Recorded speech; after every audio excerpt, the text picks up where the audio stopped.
ये शहजादा था किधर? ये शहजादा पिछले 10 साल से अमेरिका में एक अय्याशी की जिंदगी गुजार रहा था और वहाँ क्लब्स, ड्रग्स और गर्लफ्रेंड्स पर अपने सारे पैसे उड़ा रहा था। बल्कि ये इतना अय्याश था कि एक बार अमेरिका में इस शहजादे को ड्रग्स यूज करने पर गिरफ्तार भी किया गया था।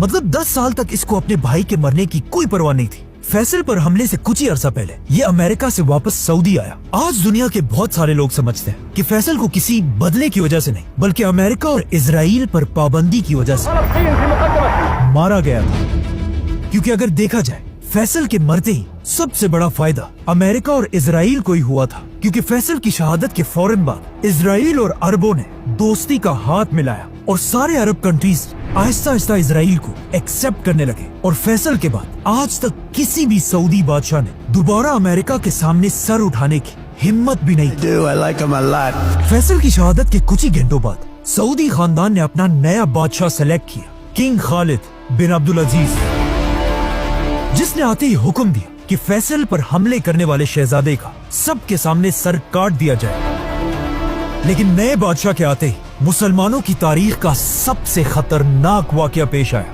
काबा पर हमला।